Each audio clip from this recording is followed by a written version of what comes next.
Gekisou Sentai. What up, what up, what up, you guys? It's Blackwing2040. Welcome to another Super Sentai review. And today's Super Sentai review is going to be on Gekisou Sentai Carranger.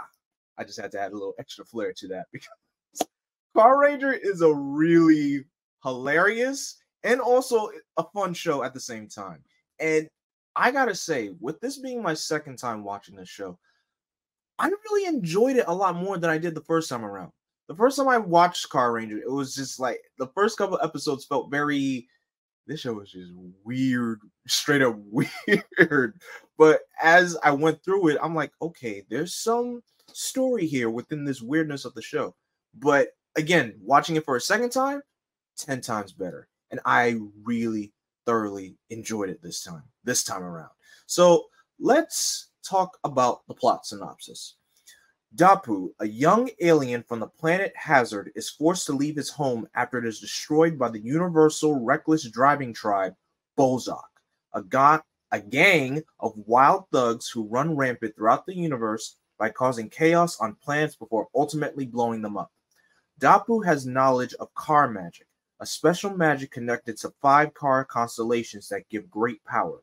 When the Bozok decide their next target of destruction as Earth, Dapu discovers the power of the 5 constellations within 5 beings on the planet, who possess car magic within them and the ability to harness the power into becoming the Gekisou Sentai Carranger, which can stand up to the space thugs. The 5 turn out to be 5 workers at the Pegasus garage who unknowingly had chosen these constellations as their dream cars they ultimately wish to build. When Dapu enters their lives, they are forced to become the Carranger and stand up to the Bozok, whether they want to or not. This is also a second half of the synopsis. As battle with the Bozok escalates, the Carranger's problems become aggravated as many unknown, unexpected factors enter into the conflict, including an alien officer with an obsession with traffic safety greater than the team, a malicious instructor, a troublemaking alien fangirl, and even a villain falling for a member of the team. Gotcha. I missed it. Yet with all the crazy factors and problems they face, everything eventually comes to be tied together towards one force, an interstellar mastermind with a twisted plot regarding the Earth's destruction. And that's basically the synopsis of Carranger within a nutshell. The show itself, like I said, it is very, very comedic heavy, but all that aside, it's still your usual run-of-the-mill Sentai action, transforming heroes, suits with weapons, Megazords, Zords, and all that jazz. It's the same Sentai feel. It just has a little bit of more comedic twist to it. And sometimes it even breaks the fourth wall to a certain extent. So let's talk about the theme song. The theme song has 2 alternate versions to it. The first version of the theme song is played like in the first 14 or so episodes.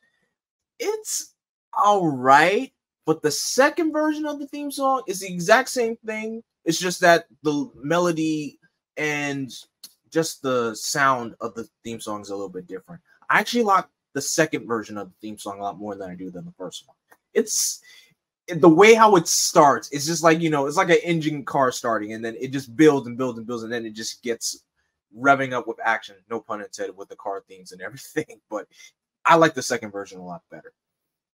Now, for the suits, I really do like these suits. I love the car aesthetic of these suits. I love the headlights on the helmets. It is perfect. I love these suits. These suits are really great. They're not one of my favorite Sentai suits, but I still like these suits regardless. The car aesthetic, the theme of cars being the car theme of the show, it's great. I like it. I like it as a whole. So now, let's talk about these Rangers, because this team is full of goofballs. And the first one is one of the biggest goofballs of them all. Kyosuke, aka Red Racer. This guy is a clown. But regardless of that, he does go through an arc in the show where one of the villains has pretty much a love for him, but as his superhero counterpart, not just him as a person. But there's a storyline that happens in the show, and when I get to the other character who that villain is, I'm going to explain. And it's actually one of my favorite story arcs in the show itself. But Kyosuke, oh my gosh, this guy is a goofball. Sometimes his actions is just plain up stupid. Sometimes he doesn't even know what he's doing, but he is very, very funny. And one of his jobs as in the Pegasus Garage, he is the test driver for Pegasus Garage. Each of the Rangers have jobs for the garage outside of, of course, being the team and their designated color. But Kyosuke, he is a clown. If you don't think he'll make you laugh, he will, just by his stupidity alone. Kyosuke is a mess. All right, next is Naoki, aka Blue Racer. Naoki is basically the architect who creates the blueprints of the cars that they design in the garage. And I would consider Naoki kind of to be the brains of the team to a certain extent. Of course, he's not without his faults as well. He has his stupid moments as well. But Naoki is a pretty decent character. And of course, I know for all you Power Ranger Turbo fans out there, yes, this is Justin's Sentai counterpart. So he goes straight into adult size. There's no kid size here. Full-grown adult. That's it. Now, on to Minoru, Green Racer. He is the team's, Pegasus Garage's sales rep. And he's also one of the funniest guys on the team. If it's not Kyosuke being the funniest person, it is definitely Minoru, who is like the over-eccentric, over-the-top, not even, I wouldn't say loudmouth, but just the straight-up goofball personality that he is. He's clumsy. He's ridiculous. He is just hilarious. Definitely the more comedic person in the entire team. You have Minoru at the top, Kyosuke right under him. That's what I definitely have to say. Kyosuke is a trip. All right, next up is Yellow Racer, aka Natsumi, aka Yellow Racer. She is the mechanic of the team, and she is pretty much all about her business. No one knows more about cars than her. And one thing I gotta mention, though, this is kind of a bittersweet note to be talking about this, because her actress, Yuka Motohashi, passed away after a battle of cancer 2 months ago at the end of May. So this video and review as a whole is pretty much going to be dedicated into her memory. So Yuka-san, rest in peace. You'll be dearly missed. But I say all that to say she did a really great job in her role. And this isn't the last role she took up in Sentai. The last role that she took up in Sentai was in Avatar Sentai Dawn Brothers. I'm glad enough that she was able to come back to do one more Sentai role before she left us. Now, her character of Natsumi, great character as a whole. I feel like she deserved a little bit more focused episodes. Sometimes her episodes are paired together with Pink Racer, and that's okay. But I feel like Natsumi need just a little bit more focused episodes. But she's still a great character as a whole. Not going to deny that. All right, next up is Yoko, aka Pink Racer. She is the, she's the team accountant. So basically, she always has to go to the bank to handle the team's checking and the bills the team has to pay for. And I feel like she deserved a little bit of development as well. Again, not that many focus episodes were put on for the ladies of the team because, like I said, as a whole, the team itself, they're all pretty much silly, but not too over the top silly, which is fine. But I liked her character. Her character was decent. I just, like I said, I wish she got a little bit more. And I noticed that within the second half, not even the second half, but as I was watching the show, she didn't really get that many focus episodes, which is very interesting. All right, next up for the moving into the supporting cast, you have the mentor of the team, Dapu, who is from the planet Hazard. Yeah, the planet Hazard. So basically, he is a Hazardian. So the funny thing about Dapu is, in the first episode, when he was telling, the employees at Pegasus that they have to become Car Ranger, they did not believe him at all. And then when he got blasted by the Bozok, he kind of, quote unquote, faked his death, and that gave the team the motivation to transform into Car Ranger. And then Dapu wakes up. I was like, oh, see? That's all you guys need, a little motivation to become heroes. And they all just, Dapu, what the hell? You made us think you were dead just for us to transform? I'm telling you, the show is straight up hilarious. So funny. Dapu's a good mentor. He's funny. He has to put up with the Carranger shenanigans from beginning all the way to the end. But he's an interesting character. All right, next up, probably one of my favorite characters in this entire show, Signal Man. I could go on to say he's the best character in the entire show. I love Signal Man. Signal Man is funny. He has awesome combat moments for sure. And a constant trope that happens in this show. Every time the Carrangers drive past him, because he has like a base that he stands outside of, just observing the road. Every time the Carrangers drive past him, he has to pull them over and tell them, Carrangers, you guys need permission to drive past me. It happens every single time they see him. It is hilarious, and I love it. One thing I found interesting about Signal Man, though, he has an arc where he goes to Earth, but he also left his wife and his kid on the planet Police. I kid you not. That's the name of his home planet. It's called Planet Police. So he kind of goes through his own arc as well, and I like that for his character. His character is, like I said, I love Signal Man. I think he's literally one of the best. He is the best character in the show. If you don't believe me, watch Carranger for yourself. You'll be amazed by his character. All right, next up is VRM Master. For those of you who, again, know about Power Rangers Turbo, this is the Phantom Rangers counterpart. The hidden secret, well, I can't really say a secret, but the interesting thing about VRM Master, we all, as you watch the show, you may think that Dapu is the last remaining person from the planet Hazard, but actually, VRM Master is Dapu's father. So I guess he was off-world when Bozark blew the planet Hazard up.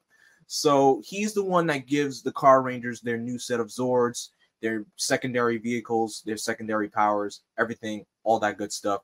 And he's not without his fair share of moments where whenever he appears, he doesn't get that much action. He does get like probably 2 episodes of fighting, and I'm cool with that. There's not really much you can get with him anyway. Like I said, the story plot for him is that he's Dapu's father who shows up literally like in the 3rd quarter of the show, and I'm okay with that. I wasn't expecting much for him anyway. But I like the story plot that he's Dapu's. It's kind of given like a little Star Wars thing, like Dapu, I am your father. I thought that was cool. Now, the last supporting character I want to talk about is Radiata. I hope I'm pronouncing that right, or in this case, aka White Racer. She plays a significant role to the story because she is related to one of the villains in the show. The reason for her character, she is an obsessive fangirl of the Carrangers, hence why she's like the self-proclaimed 6th Ranger of the team who goes by White Racer.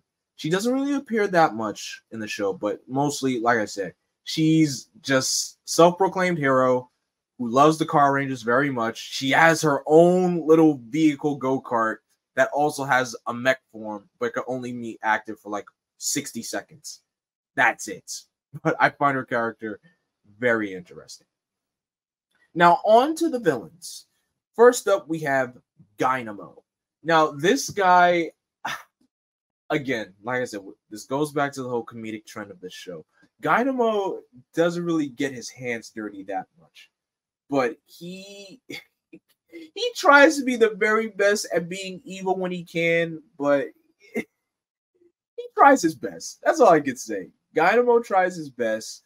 The funny thing is, at the end of the show, he has this dream of opening his own restaurant, and that's about it. I find him hilarious. Again, majority of the villains, not even majority, the whole Bozark army pretty much reforms by the end of the show, which is, again, hilarious. Because once I get to the main secret villain of the show, you'll see why. Now, the next villain I want to talk about is Zamala, who's one of the generals for Bozark. He's basically the one who gets his hands dirty. He has, his moments where he has his moments throughout the show where he would say, "Oh my God," straight up in plain English. Zamala, again, he reforms as well at the end of the show, but he doesn't. I feel like there's not really much I can say about development for him, but when it comes to getting his hands dirty, he's not afraid to get the job done at all. He really isn't. Now, the next character is Grot. Grot is, I guess you could say, the scientist of the Bozark army. Whenever there are things that they don't understand, Grot is the one that can give them that explanation. And that's basically pretty much Grot in a nutshell. There's nothing more to say about him whatsoever. Now, the next villain, Zonet. She is White Racer's older sister. Now, this is the character that I was talking about, that plot point with Red Racer. She develops feeling for Kyosuke, but in his Red Racer form. But the beautiful thing about their art together is that when it came to Kyosuke revealing himself that, hey, I'm Red Racer, I'm the guy that you had a crush on, she originally did not like him at all. Even when Kyosuke was in his Red Racer form, he wanted to start out as friends with her first, but she didn't want to be friends. But over time, every time they had a focus episode together, she started to warm up to him a little bit more. And when it came time that he revealed himself that I'm the leader of the Carrangers, she starts to see his bravado, she starts to see his character, his bravery, his pretty much his whole personality, and she starts to accept him for she starts to accept him for who he is. I was tripping on my words there. Sorry about that. And I like the arc that she goes through from, working with the Bozark and then changing her form and also reuniting with her sister, which was nice. And the last character I want to talk about is Lord Exos, the real villain of the show. Oh, wait, actually, before I get to Lord Exos, I'm skipping somebody. We have Richi Hiker. Richi Hiker is a character that Dynamo hired to bring in to make the Bozark more evil. Now, the funny thing about it is that he keeps billing the Bozark for his services. Now, there came a point in the show where he got electrocuted by this big, massive amount of evil cosmic energy, and this allowed him to create a giant robot called Breaking, and this arc put the Carrangers right through the ringer. So before Richi Hiker got hit by all that evil cosmic energy, he wasn't really doing much combat, but after that, he was definitely putting in that work. He was really giving the Carrangers a challenge. And I like this character. I thought his character was pretty cool. Now on to Lord Exos. Now, Exos is the true mastermind, the true villain, the end boss of this entire show. What I find interesting about his plot and the reason why he wants to destroy the Earth, he's creating a universal highway. And the reason why he wants to destroy the Earth is because it's in the way of his potential highway that he's going to construct. That's just straight up petty.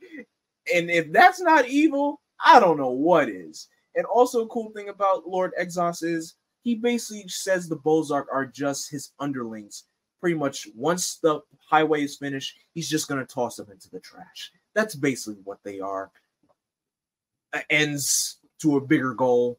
That was it. So I like Lord Exos. He is definitely up there as probably one of my, I guess I could say, not one of my favorites, but he is a really good Sentai final villain. I like his character. A villain done right. Even within this comedic type of a show. It's awesome. And that's pretty much all the characters of the show. And if I were to rate this show, Carranger is raw. It is really raw. Like I said, do not let the comedic tones of this show deter you from watching the show from beginning all the way to the end. It is definitely worth your time. If anything, I think the comedic stuff in the show makes it more enjoyable, makes it more energetic and fun. And again, when the show goes to its heavy story points, it goes there. It's actually good. So definitely recommend watching Carranger. I'll be leaving a link for how you can purchase the DVD in the description below. And with that being said, guys, thank you so much for watching my review of Carranger. Stay tuned for the next Super Sentai review, which is going to be Denji Sentai Mega Ranger, which is what gave us Power Rangers in space.